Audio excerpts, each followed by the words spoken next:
నమస్తే. నేనిప్పుడు సోమాజిగూడలో ఉన్న డాక్టర్ తేజాస్ స్పైన్ కేర్ క్లినిక్‌లో ఉన్నానండి. ఎపిలెప్సీతో చాలా మంది బాధపడుతూ ఉంటారు. వాడుక భాషలో మనం ఫిట్స్ అని కూడా అంటాము. అయితే ఇది ఎందుకొస్తుంది? రూట్ కాజ్ ఏంటి? దీనికున్న ట్రీట్మెంట్ ఆప్షన్స్ ఏంటి? ఇవన్నీ అడుగుదాం. మనతో పాటు డాక్టర్ తేజ గారున్నారు. నమస్తే అండి. నమస్తే అండి. So fits yeah! వాడుక భాషలో అందరూ అలానే అంటూ అవును. ఉంటారు. కానీ చాలామందండి ఆ వ్యాధితో బాధపడుతూ ఉన్న వాళ్ళు కొంతమందయితే ఎంబారస్ అయిపోతుంటారు. అవును.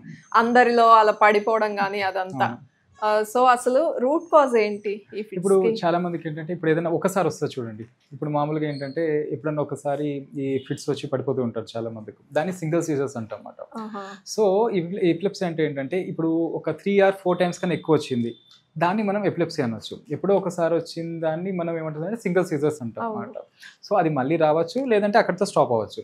అంటే మనకి కాజెస్ చాలా ఉంటాయండి. ఇప్పుడు లో బ్లడ్ షుగర్, ఇప్పుడు షుగర్ పడిపోయినప్పుడు కూడా మనకి ఎపిలెప్సీ వచ్చే ఛాన్సెస్ ఉంటాయి. ఈ సీజర్స్ ఓహో! వస్తాయి. ఈవెన్ బీపీ తక్కువ ఉన్నప్పుడు కూడా ఇవి వచ్చే ఛాన్సెస్ ఉంటాయి. ఈవెన్ సోడియం తక్కువ ఉన్నా ఈ సీజర్స్ వచ్చే ఎపిలెప్సీ వచ్చే ఛాన్సెస్ ఉంటాయి మనకి ఫిట్స్ అనేది. హ్మ్.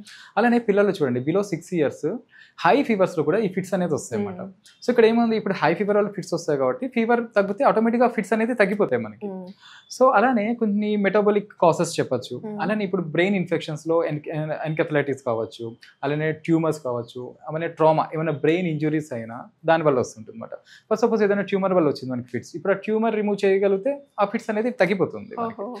ఇప్పుడు సోడియం ఉంది, దాన్ని మనం సోడియాన్ని మళ్ళీ దాన్ని బెటర్ అవుతే ఆ సోడియం లెవెల్స్ అనేది మళ్ళీ మనకి ఫిట్స్ అనేది కంట్రోల్లోకి వస్తాయి. హ్మ్. ఇప్పుడు షుగర్ వల్ల షుగర్ డ్రాప్ అవడం వల్ల ఫిట్స్ వచ్చినాయి అనుకోండి, దానివల్ల ఏమవుతుంది, ఇప్పుడు షుగర్ మనం మెయింటైన్ చేయగలిగితే ఆ ఫిట్స్ రావడం అనేది ఆగిపోతాయి. హ్మ్. అంటే కొన్ని రకమైన ఫిట్స్కి ఇది సొల్యూషన్స్ అనమాట. అంటే దేని వల్ల వస్తుంది రూట్ కాజ్ చూసుకొని వాటి Hmm. కొన్ని జెనెటిక్ కాసెస్ ఉంటాయి. Hmm. వీళ్ళు ఏంటంటే కొంచెం మెడిసిన్స్ అవన్నీ మెడికేషన్స్ టైం టు టైం తీసుకోవాల్సి వస్తుంది. జెనెటిక్ కేసెస్ అలానే బ్రెయిన్ ట్రామా ఇంజురీస్ ఉంటాయి. Hmm. సో మనకి ఫిట్స్ అంటే ఏంటి అంటే అబ్నార్మల్ ఎలక్ట్రిక్ యాక్టివిటీ అని చెప్పొచ్చు. అంటే హ్మ్. మనకి బ్రెయిన్ సెల్స్లో ఏమవుతుందంటే అబ్నార్మల్ యాక్టివిటీ అంటే బ్రెయిన్ సెల్స్లో మనకి కనెక్షన్స్ ఉంటాయి ఈ సెల్స్ మధ్యలో. ఈ కనెక్షన్స్ మధ్యలో ఏంటంటే నార్మల్గా కమ్యూనికేట్ చేస్తుంటాయి కదా. సో ఏమవుతుందంటే ఈ యాక్టివిటీ అనేది ఎక్కువ అవుతుంది. హ్మ్. Abnormal electric activity in brain, దాన్నే మనం ఎపిలెప్సీ అనొచ్చు. అదే ఫిట్స్ రూపంలో వచ్చేస్తాయి అన్నమాట.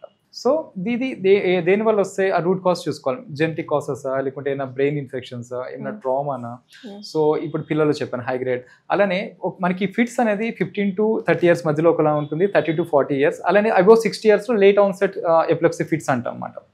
సో ఇలా ఉంటుంది మనకి. చాలా వరకు ఇప్పుడు చూడండి ఫిట్స్ అనేది చాలా మంది ఏమవుతారంటే ఇప్పుడు కింద పడిపోయినప్పుడు ఈ తాళం చేతులు కానీ ఏదో ఒకటి పెడుతూ నేను ఉంటారు. ఇప్పుడు అదే అడగబోతున్నాను. Hmm. అంటే అది సూపర్స్టిషియస్ యాక్టా, లేకపోతే అది నిజంగా అంటే వర్కౌట్ అవుతుందా? యాక్చువల్లీ చాలా దాని మంది వెనక సైంటిఫిక్ రీజన్ ఏం లేదండి. మనం తాళ చేతులు పెడితే కంట్రోల్ అవుతుంది అని చెప్పి. అంటే మనం ఇక్కడ చేయాల్సింది ఏంటంటే ఎవరైనా మన ముందు ఫిట్స్ వచ్చి పడిపోతే వీళ్ళు ఏం చేస్తారు, టంగ్ బైట్ చేస్తారు, అలానే కాళ్ళు చేతులు కొట్టుకుంటూ ఉంటారు. వాళ్ళకి ఏంటంటే ఒక పక్కకి పడుకోబెట్టడం మంచిది. ఇది మాక్సిమం 1 or 2 minutes కంట్రోల్ అయిపోతుంది మనకి. సో వీళ్ళకి ఏంటంటే ఈ టైంలో చాలా మంది వాటర్ తాగిస్తూ ఉంటారు. సో ఈ టైంలో ఏంటంటే వాటర్ తాగించకూడదు అనమాట. అది ఒక్కొక్కసారి లంగ్స్లోకి వెళ్ళి వేరే ప్రాబ్లమ్స్ వచ్చే ఛాన్సెస్ ఉంటాయి మనకి. సో వాళ్ళ సైడ్లో పడుకోబెట్టేస్తే వాళ్ళ పల్స్ ఎవరికైనా అబ్జర్వ్ చేయడం వస్తే పల్స్ కానీ బ్రీతింగ్ కానీ చూసి దాంట్లో ఏమైనా చేంజెస్ వస్తే మెడికల్ ఎమర్జెన్సీ అది మనకి ఇమీడియట్గా నియర్ బై హాస్పిటల్స్లో అడ్మిట్ చేయడం మంచిది. లేదు బ్రీతింగ్ బాగానే ఉంది, పల్స్ బాగానే ఉంది అంటే సో పర్వాలేదు అనమాట.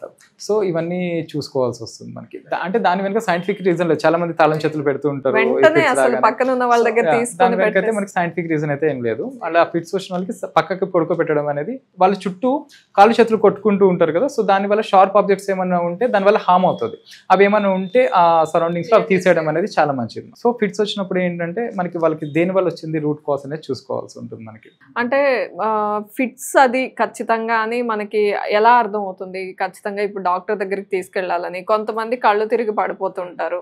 అంటే అది కొంచెం ఫిట్స్ లాగా ఉంది అని మనం అబ్జర్వ్ చేసి వీటికి స్కాన్స్ ఉంటాయండి. ఎంఆర్ఐ పెట్ స్కాన్స్ ఉంటాయి, ఎంఆర్ఐ స్కాన్స్ ఉంటాయి, అలానే ఈఈజీ ఉంటుంది. ఈఈజీలో ఏమైనా అబ్నార్మల్ యాక్టివిటీ ఉందా అవన్నీ టెస్ట్స్ ఉంటాయి కదా. కానీ డాక్టర్ ఇక్కడ ఇంకొక డౌట్, మీరు ఈజీ అన్నారా?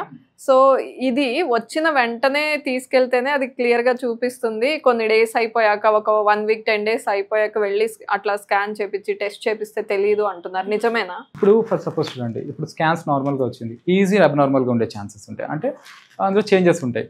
సో ఇక్కడ ఏంటంటే ఇప్పుడు మీకు చెప్పాను ఇందాకనే, ఇప్పుడు షుగర్ డ్రాప్ అవడం వల్ల వచ్చింది. షుగర్ కంట్రోల్ ఉంటే మళ్ళీ అది నార్మల్ అయిపోతుంది. మీకు అప్పుడు చెప్పేసిన నార్మలే వస్తుంది. ఇప్పుడు జెనెటిక్ రీజన్స్లో చాలా వరకు అబ్నార్మల్ యాక్టివిటీ ఉంటుంది కదా. సో ఆ టైంలో ఏంటంటే ఈజీ చేయించినప్పుడు కొంచెం తేడా అనేది వీళ్ళకి ఏంటంటే ఫ్రీక్వెంట్గా వస్తుంటుంది అనమాట. సో అదే మనకి చూసుకోవాల్సి ఉంటుంది. దీంట్లో హిస్టరీ టేకింగ్ అనేది చాలా ఇంపార్టెంట్ అనమాట. ఇక్కడ మేము దీనికి ట్రీట్మెంట్స్ ఏమి ఇస్తామంటే చాలా వరకు ఆక్యుపెన్చర్లో స్కాల్ప్ ఆక్యుపెన్చర్ కావచ్చు, అలానే కన్వెన్షనల్ థెరపీ అంటాం, అలానే ఆస్టియోపతి అంటాం. ఈ ట్రీట్మెంట్స్లో చాలా మంచి రిజల్ట్స్ ఉన్నాయి. ఇప్పుడు పేషెంట్కి ఏంటంటే చాలా ఇయర్స్ నుంచి ఉంది, మేబీ జెనెటిక్ ఎనికి బ్రెయిన్ ఇంజరీ అంటే లైట్ ట్రామా, ఇంతకుముందు ఆయన కింద పడ్డప్పుడు కూడా కొంచెం బ్రెయిన్ హెడ్ ఇంజరీ అనేది జరిగింది. సో దాని తర్వాత ఫిట్స్ అనేది కొంచెం ఎక్కువ అవ్వడం జరిగింది అనమాట. లాస్ట్ ఒక 4-5 years నుంచి ఎక్కువ అవుతున్నాయి. అంటే వీక్లో 1 or 2 times రావడం, లేదంటే ఒక్కొక్కసారి 2 daysకి ఒకసారి రావడం, డేలో ఒకసారి రావడం. అంటే అంత ఫ్రీక్వెంట్ గా కూడా అఫెక్ట్ అవుతారా ఈ ఫిట్స్ ఉన్న వాళ్ళు? మరి 2 days డిపెండ్స్ అండి. అంటే కొంతమందికి ఏంటంటే 1 or 2 minutes, కొంతమందికి అయితే ఫ్రాక్షన్ ఆఫ్ సెకండ్స్ వచ్చిపోతూ ఉంటుంది అనమాట. కొంతమందికి ఏమవుతుంది, ఇప్పుడు ఫిట్స్ వచ్చినప్పుడు వాళ్ళు సడన్ గా సైలెంట్ అయిపోతారు, చూస్తుంటారు కానీ ఏం మాట్లాడరు, బ్లాంక్ అయిపోతుంటారు. ఒకటి ఏమవుతుంది, చప్పలిస్తూ ఉంటారు. ఇంకోటి ఏంటంటే వన్ సైడ్ ఫేస్ జర్క్ వస్తుంది, లెగ్ జర్క్ వస్తుంది, కంటిన్యూస్ చూస్తుంటారు కానీ వాళ్ళు ఏం మాట్లాడలేరు. సో ఇవన్నీ కూడా ఫిట్స్లో చాలా రకాలుగా ఉంటాయి. ఆ సిమ్టమ్స్ అన్ని మనం చూడాల్సి వస్తుంది. దానికి హిస్టరీ టేకింగ్ అనేది చాలా ఇంపార్టెంట్ అనమాట. సో ఈయనకి ఏంటంటే లాస్ట్ ఒక 4-5 months నుంచి ఇక్కడ రాకముందు కొంచెం ఎక్కువై అది ఫ్రీక్వెంట్గా రావడం స్టార్ట్ అయింది అనమాట. అంటే ఈయనకి సరిగా నిద్ర ఉండదు, స్ట్రెస్ లెవెల్స్ ఎక్కువ, ఇంతకుముందు కొంచెం హెడ్ ఇంజురీ, అలానే జెనెటిక్. సో ఉండడంతో ఏంటంటే మెడికేషన్స్ వాడినప్పటికీ కూడా కొంచెం అది ఎక్కువ ఉండడంతో ఇక్కడికి వచ్చిన తర్వాత ఏంటంటే ఇక్కడ మేము స్టార్ట్ చేసి ఒక 5 months అయింది. ఈ 5 monthsలో మేము స్టార్ట్ చేసినప్పటి నుంచి ఒక 4-5 times కన్నా ఎక్కువ రాలేదు. ఇక్కడ ఇంతకుముందు ఎలా ఉండేదంటే ఒక 1 monthలోనే ఒక 7 to 8 times వచ్చేదానికి. సో ఆ సివియారిటీ ఇంటెన్సిటీ అనేది తగ్గిపోయింది ఇక్కడ చాలా వరకు మనకి. సో ఎలాంటి ట్రీట్మెంట్స్ చేశారు ఇక్కడ? మనకి ఆస్టియోపతి ట్రీట్మెంట్ ఉంటుందండి, అలానే దాంతోపాటు ఆక్యుపెన్చర్ అంటాం. ఆక్యుపెన్చర్ లో కూడా అడ్వాన్స్డ్ మెథడ్స్ ఉంటాయి. సో స్కాల్ప్ ఆక్యుపెన్చర్ అంటాం, ఇక్కడ ఇస్తాము. అసలు ఆస్టియోపతి ట్రీట్మెంట్స్ కూడా ఉంటాయి దాంట్లో మనకి. సో అవన్నీ కూడా మనకి కాంబినేషన్ థెరపీ అంటాం. ఇది కూడా చాలా వరకు అది బెటర్ అయింది, కంట్రోల్ లోకి వచ్చింది మనకి. సో మరి ఆ పేషెంట్ ఉన్నారా ఇప్పుడు హాస్పిటల్లో ఉన్నారా? మాట్లాడలేదు, ఇక్కడే ఉన్నారు, మాట్లాడచ్చు. నమస్తే అండి, మీ పేరు? నా పేరు సైదావలి అండి. సైదావలి గారు ఎక్కడి నుంచి వచ్చారు? నేను గుంటూరు నుంచి వచ్చానండి. ఓకే, అంటే మీరు ఈ ఫిట్స్ ప్రాబ్లమ్ ఎన్ని ఇయర్స్ గా బాధపడుతున్నారు? నాకు చాలా సంవత్సరాల నుంచి ఉందండి. అయితే అంత ముందు రోజు మధ్య రోజు వచ్చేది, లేకపోతే రోజు కూడా వచ్చేది. ఓహో, అంత సివియర్ గా ఉండేది? ఉంది, అది వంశపారంపర్యంగా ఉంది. ప్లస్ ఒకసారి కింద పడ్డారండి, తలకి దెబ్బ తగిలింది. అప్పుడు నుంచి ఇంకా బాగా ఎక్కువైందండి. మరి ఈ క్లినిక్ గురించి, తేజ గారి గురించి ఎవరు చెప్పారు, ఎట్లా తెలిసింది మీకు? నేను యూట్యూబ్ లో చూశానమ్మా. యూట్యూబ్ లో చూసి ఇక్కడికి వచ్చాను, ఇక్కడ ట్రీట్మెంట్ తీసుకుంటున్నాను. ఇంత ముందు రోజు రోజు వచ్చేది, లేకపోతే డైలీ అని వచ్చేది. ఇక్కడ ట్రీట్మెంట్ తీసుకున్నాక నాకు 4 months లో ఒక 2-3 సార్లే వచ్చింది నాకు. హ్యాపీగా ఉందమ్మా. ఇంత ముందు అక్కడ బయటికి వెళ్ళాలంటే ఎవరైనా నెంబర్ పెట్టుకుని వెళ్ళేవాడిని తోడు కోసం. అంటే ఎక్కడ పడిపోతాను తెలియదు కదా, వెళ్ళేవాడిని. ఇక్కడ ట్రీట్మెంట్ తీసుకున్నాక నాకు ఆ భయం లేదమ్మా, చాలా హ్యాపీగా ఉన్నాను. చాలా వరకు రికవర్ అయ్యానమ్మా, చాలా హ్యాపీగా.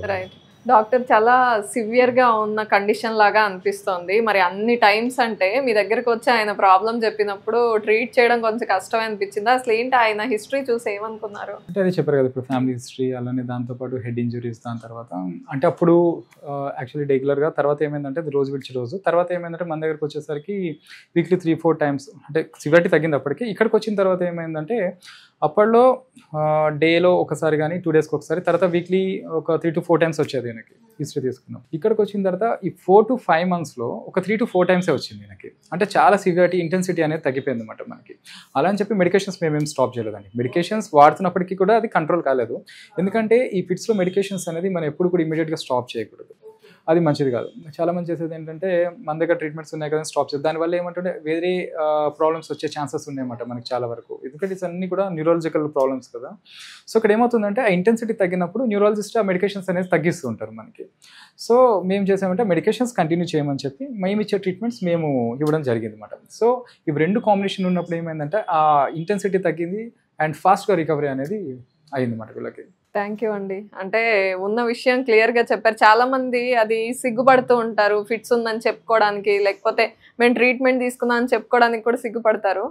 చాలా క్లియర్గా చెప్పారు. మీరు చెప్పిన విషయం చాలా మందికి ఉపయోగపడుతుంది, అందుకే పిలిచాం మీతో. థ్యాంక్ యూ అమ్మా. నా యొక్క ట్రీట్మెంట్ చూసినాక చాలా మార్పు వచ్చింది, చాలా హ్యాపీగా ఉన్నాను. రైట్, నమస్కారం.